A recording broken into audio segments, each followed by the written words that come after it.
If your heart is in your dream, no request is too extreme.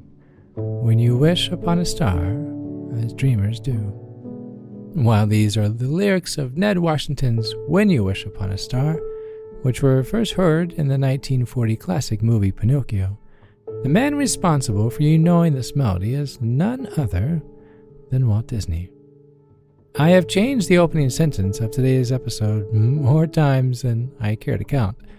Not because I'm indecisive, but because of the countless words of wisdom Mr. Disney shared along his unbelievably challenging career from newspaper salesman to the legendary icon that we know him today. Growing up, Walt's father was not the cuddling type, to put it politely. Stern, disciplined, and not really fond of fun time, Walt's youth was anything but magical kingdoms and fairy tales. When he was 9 years old, his feet hit the floor every morning at 3:30 along with his older brother Roy to help their father deliver newspapers throughout Kansas City. The other boys helping Walt's dad were paid $3 a week. Walt and his brother, not so much, not a single nickel. Roy, eventually being fed up with the circumstances, and who could blame him, left home after 2 years and found work on a farm. But as Richard Schickel wrote in his most fascinating book, the Disney version, The Life, Times, Art, and Commerce of Walt Disney, which is a tremendous read, by the way, he states, a childhood grounding on hard economic bedrock can be invaluable to a man who spends his adult life in a highly speculative enterprise like show business, with its sudden, often shocking, ups and downs. Schickel went on to say, it teaches one how much worse things can be. And as if Walt Disney were able to look into the future and peek into Schickel's book, he even stated, all of the adversity I've had in my life, all my troubles and obstacles, have strengthened me. While I refrain from calling Walt Disney ever the optimist, I think I would rather honor him with the title, Ever the Resilient. Today, let's open this storybook a bit more and find how success is more than wishes and fairy dust. But don't fret, there's plenty of room for the happily ever after. I'm Chad Lawson, and let's calm it down in 3, 2, 1. Wish. Has there ever been a word so empowering, yet so debilitating? It's the bedrock of every fairy tale, just as much as the downfall of every dream. I wish things were different. I wish I could. I wish my life were like theirs. As soon as the word wish comes out of our mouths, it's as if we've already given up. Dictionary.com defines wish as to feel or express a strong desire or hope for something that is not easily attainable. Want something that cannot, or probably will not, happen. Wish. Wish can play various roles, though, either as the whisper of hope behind our dreams, or more often, the setback to our success. Many of us dream, but how many of us dare? History books are filled with men and women who dared more than dreamed. Those, when faced with adversity, big or small, willed their way rather than wishing it. Again, a hope for something that is not easily attainable. But how do we go from hope to hero? What made Walt Disney or any of the other pioneers so special that they never quit? Are they different? Were they born different? Was something just different? Well, I'm going to highlight a few things that I think made a difference. Are you ready? Okay. Now let's take just a few seconds and center our thoughts before we begin. When applied, these are the simple steps moving forward, whether you're just trying to get out of bed each day, or if you're reinventing the wheel. We each have our predicaments, but we each have our purpose. Take the first step. It's easier than you think. And then once you have, you'll notice the second step is right there waiting. Let's take a 5-second deep breath in. Here we go. Join with me. 5, 4, 3, 2, 1. Hold. Long breath out. 5, 4, 3, 2, 1. Let's do that one last time. Breathing in for 5, 4, 3, 2, 1. Hold. Long breath out. 5, 4, 3, 2, 1. No matter where you are, you can always stop and take a deep breath.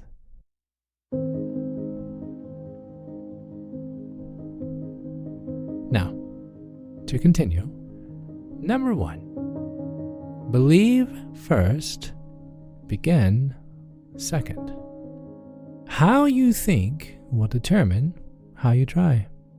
A little secret you may already know. Whatever it may be in life, there will be disappointments. From not getting picked in dodgeball to losing a loved one, no one is ever promised the life of a princess or prince. But in everything, stay positive. Yes, it's hard, and there will be punches in the gut, but focusing on what's ahead while building from the past will bring you ever closer to your goals, which is exactly the next step. Number 2, last is first. Imagine the end result. I once read when Amazon is developing a new product, they write the press release before they even begin designing. Absolutely brilliant. Working backwards from where you want to be and landing where you are now not only allows you to see the steps you'll encounter, but will define in fine detail what you're wanting to accomplish. Visualize your holy grail. Work backwards, breaking down each step, piece by piece. When you have a goal in mind, write it down, envision it, and begin to list how to accomplish those steps. If getting out of bed is an emotional hurdle, write down 1 or 2 things you would enjoy doing once you're out of bed. Even if that means making a really great cup of coffee or calling a friend or, baking chocolate chip cookies. Set an alarm outside the room and tell yourself, I can do this. Even if you want to go back to bed afterward, praise yourself for taking the steps, baking the cookies, and I have a feeling that once you're up, you'll want to stay on your feet with such a win. Writing down your goals and taking small steps each time is key. Small victories win the war. You can do this.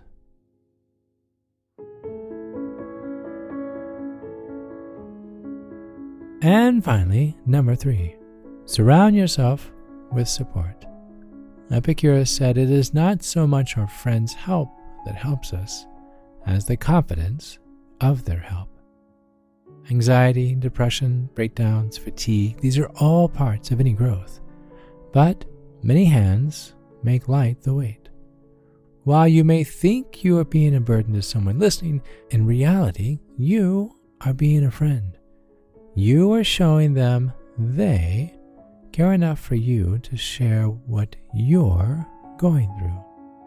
What delight you take in knowing a close friend dialed your number first, be it to celebrate or to mourn. You were there when they needed a friend the most. Now, reverse the role and imagine their joy in you calling them first. As long as you reach out, you are never alone. You aren't. You are never alone. Years before Mickey Mouse steered his steamboat down a river, Walt Disney had setback after setback. From numerous bankruptcies to working out of an old garage for 5 years without earning a dime, playing only the cards given, he pressed on, even mortgaging his house to finance Snow White and the Seven Dwarfs. Even his wife thought the idea of a feature-length animated film was, well, absurd. 3 years in the making, and at a cost of equivalent to $25 million in today's standards, it was immediately held as a masterpiece, making the most money of any movie that year, an equivalent of $134 million today. Food for thought. The genesis of his entire career was during the Great Depression. Looking back, who in their right mind would take such a risk, such a gamble, again and again, all at the mercy of making people smile with a tiny mouse cartoon? Whatever you have in you, as simple or as grandiose you may think it to be, I want you to realize you are that smile. You are that reprieve the world has been void of. A neighboring house or a distant country, turn your wish into will. Touch the lives of those around you and know that your struggles from yesterday are to help others with their tomorrow. Be their wish. For when you do, you'll find getting out of bed has a whole new meaning, not only in your life, but in the lives of those around you.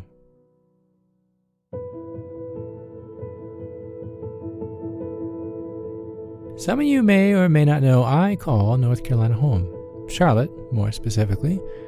For a beautiful season of about 5 years, I lived in Brooklyn, New York. But what struck me most about returning to Charlotte was the tremendous talent of musicians in the Queen City. I would put some of these players up against anybody on the global stage, and I say that sincerely. Our local NPR station, WFAE, has an amazing podcast spotlighting the talents in my own backyard. The podcast is called Amplifier, and host Joni Deutsch goes deep into Charlotte's music scene and shares some of the best songs and stories from the city's music makers and shakers. One of my favorite episodes includes Christopher James Lee, the resident conductor for the Charlotte Symphony, who was inspired to get into music not by Beethoven or Bach, but by Star Wars. My favorite quote, "I really believe in the power of music. I believe in its ability to bring people together," which, I have to be honest, was the whole purpose of creating Calm It Down. Listen to that podcast and so many more awesome moments, including yours truly being on the program, on the Amplifier podcast, available at Apple Podcasts, Spotify, and wfae.org/amplifier. And say hi to Joni when you do. She is a gem.